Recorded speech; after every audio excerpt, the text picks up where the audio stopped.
Te convidar a abrir a palavra do Senhor no Evangelho de João, capítulo 1. Capítulo 1 de João. Nós leremos do versículo 1 ao versículo 4, depois do versículo 11 ao versículo 14. Evangelho de Jesus Cristo segundo João, capítulo 1. Mesmo assentados, mas com toda a reverência, a palavra do Senhor, que diz assim: no princípio era o Verbo, e o Verbo estava com Deus, e o Verbo era Deus. Ele estava no princípio com Deus. Todas as coisas foram feitas por ele, e sem ele, nada do que foi feito se fez. A vida estava nele. A vida era a luz dos homens. A luz resplandece nas trevas, e as trevas não pereceram contra ela. Vamos, versículo 11. Ele veio para o que era seu, e os seus não o receberam. Mas a todos quanto o receberam, deu-lhes o poder de serem feitos filhos de Deus, a saber, aos que creem no seu nome, os quais não nasceram do sangue, nem da vontade da carne, nem da vontade do homem, mas de Deus. Versículo 14. E o Verbo se fez carne e habitou entre nós, cheio de graça e de verdade, e vimos a sua glória, glória como do unigênito do Pai. Vamos orar? Senhor Deus e Pai Todo-Poderoso, te louvamos, te bendizemos e te agradecemos pela tua palavra a nós revelada. E te pedimos, Senhor, em nome de Cristo Jesus, continua falando conosco. Continua ministrando aos nossos corações aquilo que precisamos ouvir de Ti, aquilo que precisamos aprender de Ti, Senhor. E que toda honra, louvor e glória sejam dados somente ao Teu santo nome. Em nome de Cristo Jesus que oramos. Amém e amém. Meu amado irmão, minha amada irmã, a palavra de Deus, ela nos consola, a palavra de Deus nos anima, a palavra de Deus nos orienta e a palavra de Deus também nos desafia. E entre muitos desafios que a palavra de Deus nos apresenta, está aquele que nós não só ouvirmos essa palavra, não só acolhermos essa palavra, não só compartilharmos essa palavra, mas vivermos essa palavra.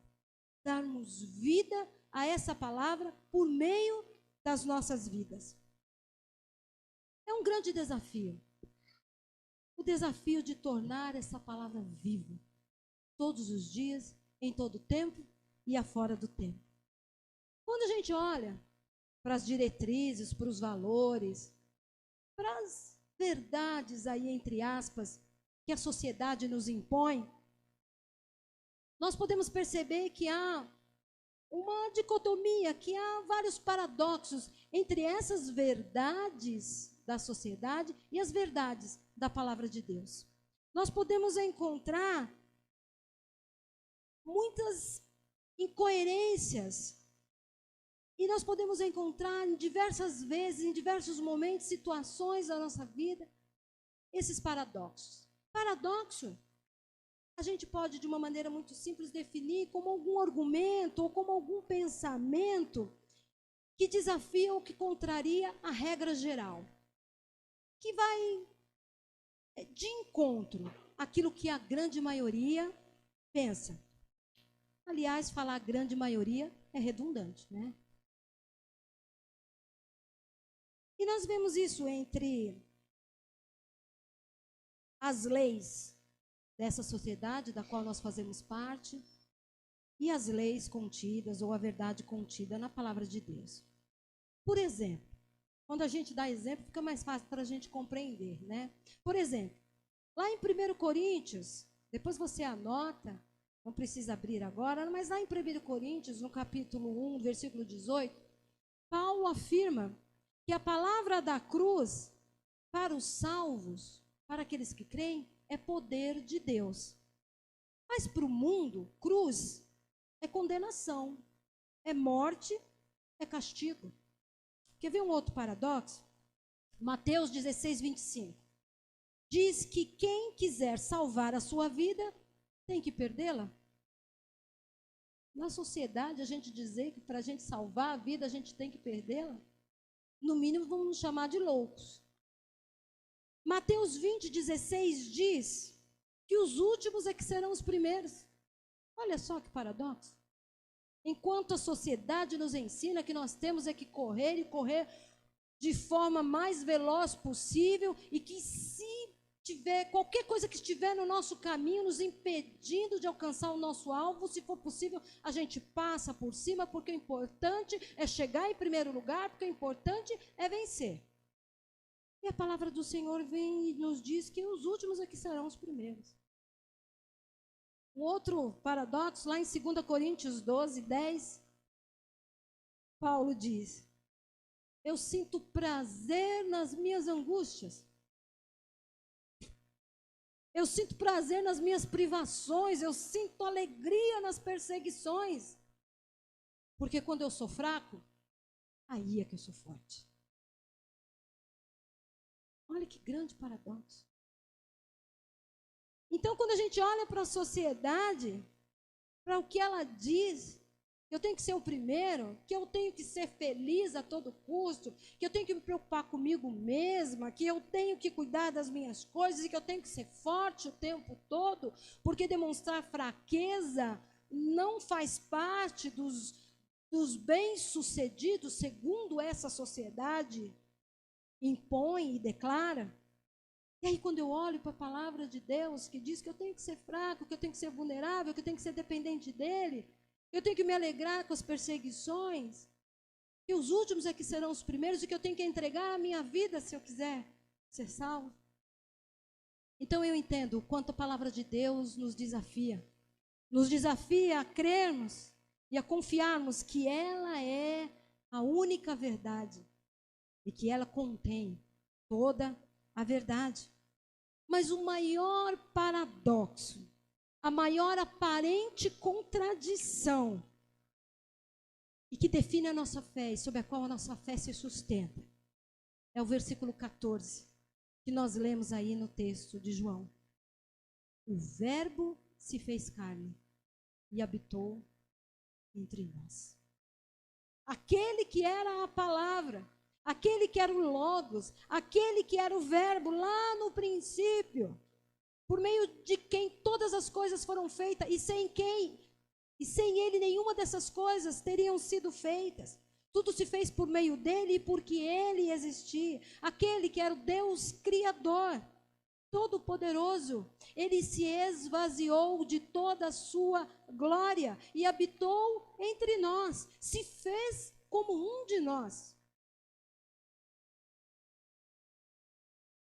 Como pode entrar na minha mente humana um Deus infinito? Ou que um Deus infinito cabe num corpo finito?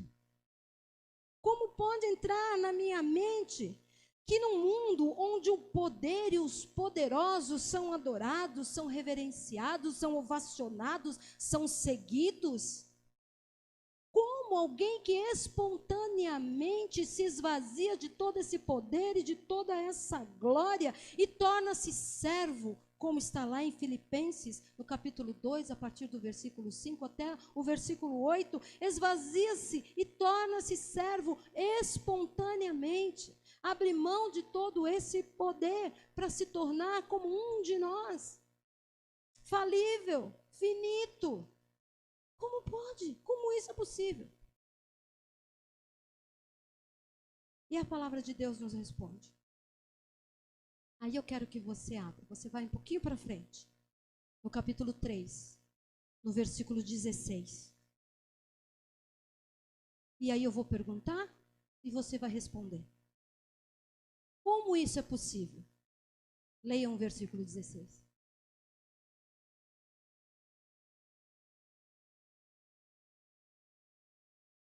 deu o seu Filho unigênito, para que todo aquele que nele crê não pereça, mas tenha a vida eterna. Somente por isso, isso foi possível. Porque o amor de Deus preencheu toda a humanidade, tomou conta de toda a criação, de todo o vazio que existia e nos alcançou. Nos tirou das trevas, pagou uma dívida que era nossa, nos perdoou e nos disse: filho, filha, segue. E mais, não siga sozinho. Não siga sozinha, eu estarei com você em todo o tempo. Deus, esse Deus todo-poderoso, um Deus que não conhece limitações, mas Ele não é um Deus de longe, Ele é um Deus que se relaciona conosco, Ele é um Deus de perto. Por isso Ele se esvaziou, Ele se tornou como um de nós, para que Ele pudesse conhecer as nossas angústias, para que Ele pudesse saber exatamente o que nós estamos sentindo quando nós dissemos a Ele: Deus, eu estou sofrendo. Para que Ele soubesse exatamente o que nós estamos sentindo quando nós dizemos a Ele: Deus, eu estou com medo. Para que Ele soubesse exatamente o que nós estamos sentindo quando nós dizemos para Ele: Deus, eu estou com dúvidas. Eu não sei o que fazer, eu não sei que caminho seguir. Ele sabe exatamente o que nós sentimos quando nós vamos até Ele e abrimos os nossos corações e dizemos isso a Ele. Porque Ele já sentiu isso. Porque Ele se esvaziou da sua glória e se fez como um servo. Porque o Verbo, a palavra que estava com Deus, se fez carne e habitou entre nós.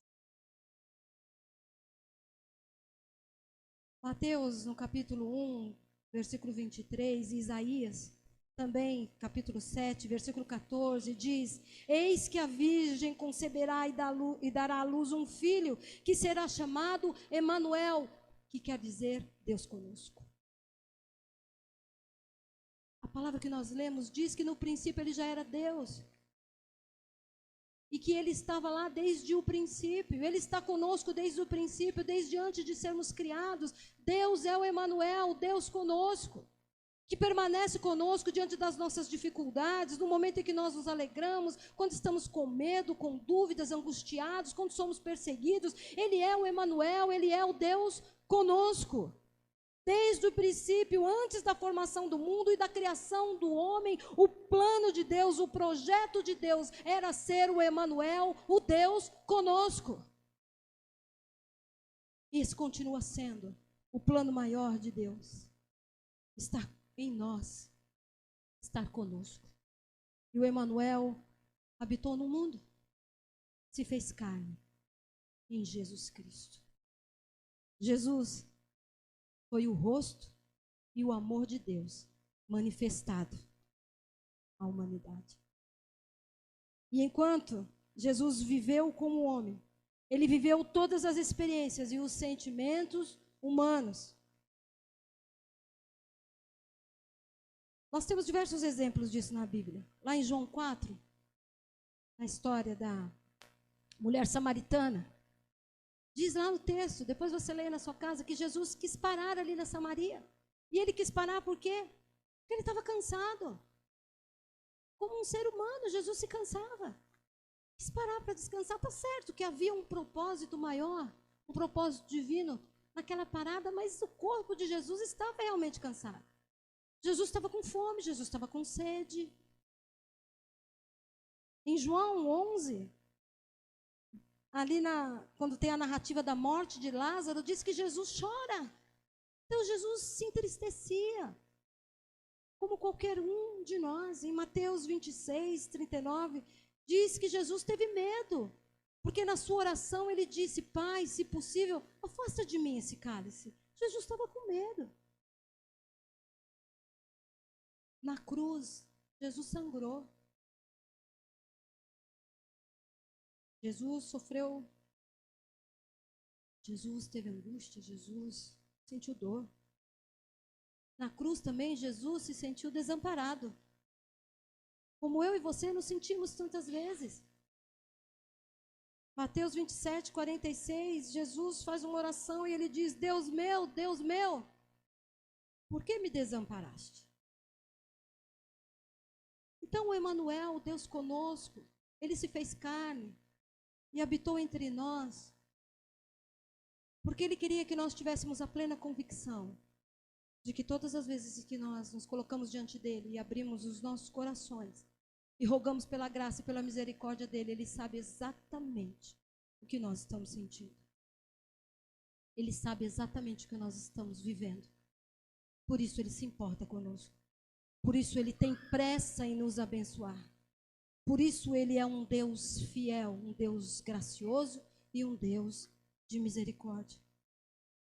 Jesus experienciou a maior de todas as características da humanidade, a morte. Então Jesus sabe o que significa a morte para nós. Jesus sabe que a gente tem medo da morte. Ele sabe disso e ele nos compreende.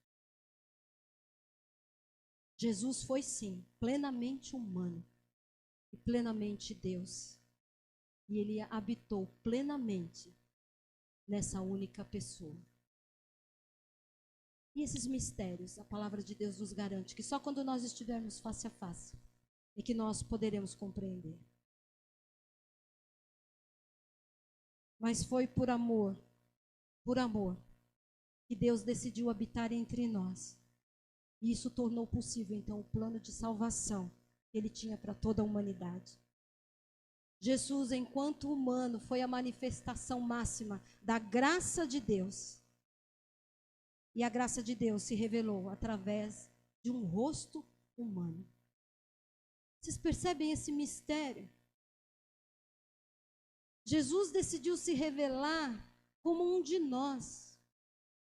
Manifestar o seu amor como um de nós. Para nos provar que é possível sim amarmos como fomos amados. Porque todas as vezes que ele tomou uma decisão humana, não foi porque ele era Deus, foi porque ele decidiu, foi porque ele compreendeu que aquela era a vontade de Deus.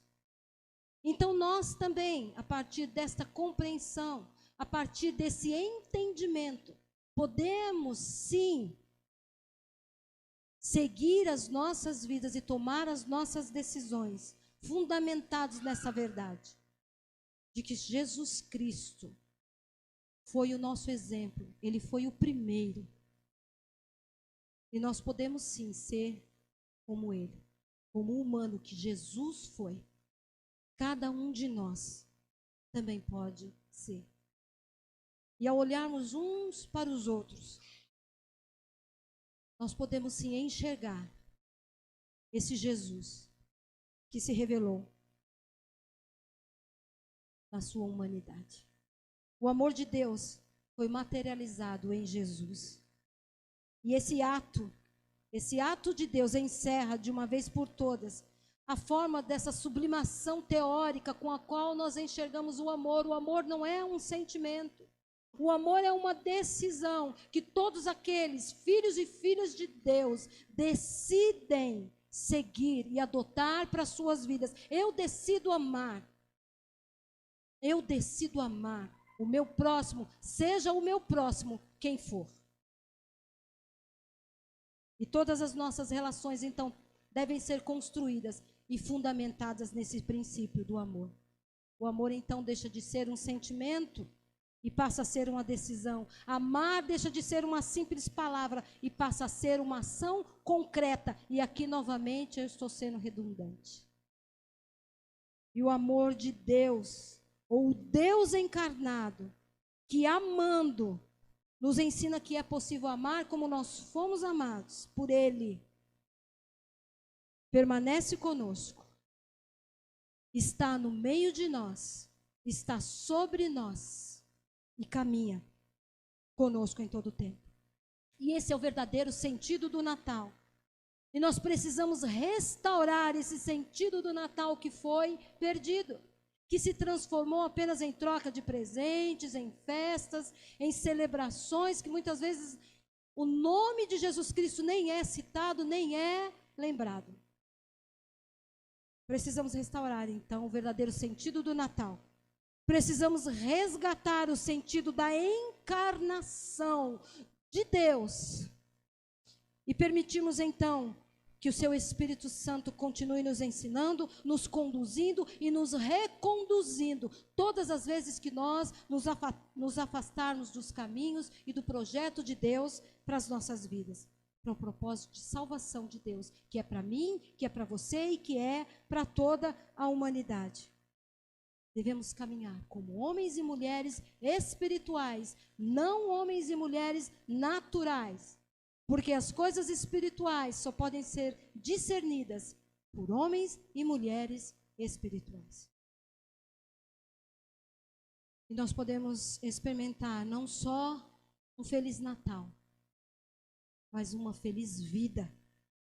Todas as vezes que nós escolhermos e decidirmos sermos transformados pelo poder da palavra, que se fez carne e que habitou entre nós.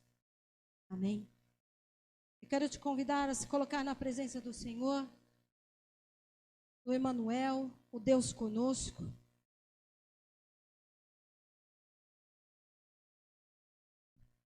Que você pudesse caminhar por esse tempo de advento, tempo em que palavras como esperança, paz, alegria, amor, fizeram parte de toda essa trajetória e fazem parte também da história do Natal. Nós devemos nos lembrar também que na história de Jesus houve cansaço, assim como na nossa história, medo. Houve angústia, houve frustração. Porque Jesus não achou um lugar para ele descansar. Maria e José também não acharam um lugar onde um menino pudesse nascer. Mas em todo o tempo Deus esteve presente, cuidando deles, para que o seu projeto de amor, o projeto de amor de Deus para a humanidade pudesse acontecer. Por isso, Deus preparou e transformou um lugar e um ambiente. E aquela estrebaria, aquela manjedoura humilde, se tornou um lugar de aconchego, um lugar de acolhida, um lugar santo, onde o menino Deus nasceu. Este é o nosso Deus, que transforma qualquer lugar, que transforma qualquer ambiente, qualquer situação da nossa vida em bênção. Porque Ele é o Emanuel, Ele é o Deus conosco. E Ele sempre nos dá e nos dará novas oportunidades para viver essa alegria do renovo, para experimentar o seu poder, para fortalecer a nossa fé e confiança no seu cuidado e na sua provisão. E que neste Natal, de maneira muito especial, nós possamos rememorar aquela bela noite que mudou toda a história da humanidade, que mudou a nossa vida. Celebremos, sim, hoje o Natal, e no dia 24, no dia 25, quando estivermos com os nossos familiares, celebremos, sim, este Natal. Mas não só nessas datas, mas todos os dias da nossa vida. Vamos viver cumprindo, ou viver no cumprimento dessa promessa. Jesus está sempre conosco na nossa caminhada. A sua luz brilha sempre sobre nós, nos dando segurança e nos dando aconchego. Assim como Maria, como José e como os anjos, os pastores, os reis magos, nós hoje somos chamados a confiar de que Deus, o autor da história, sempre esteve conosco. Amém? E que hoje, assim como naquela noite, aquela estrebaria, aquela manjedoura, aquele lugar tão simples, foi transformado para ser a habitação de Jesus. Que hoje os nossos corações também possam ser transformados e que possam se tornar este lugar onde o menino Deus possa nascer todos os dias. Amém? Vamos orar? Senhor Deus e Pai Todo-Poderoso, nós nos colocamos diante de Ti e Te agradecemos, Deus, porque tu és o Emanuel, o Deus conosco. Porque diante das angústias, diante das frustrações, diante das perseguições, diante dos medos que todos nós sentimos, nós sabemos que o Senhor está cuidando de nós. E nós sabemos, Deus, que toda alegria, toda paz, toda esperança, todo amor, todas as bênçãos que recebemos vêm de Ti. Te louvamos, te bendizemos e te agradecemos. Porque, como diz a Tua palavra, com amor eterno, o Senhor nos amou. Por amor, o Senhor deu a sua vida. Tu és esse verbo que se fez carne, que habitou e que habita entre nós e em nós. E por isso nós te louvamos e te bendizemos e te agradecemos. Em nome de Cristo Jesus. Amém e amém. Louvado seja o nosso Deus.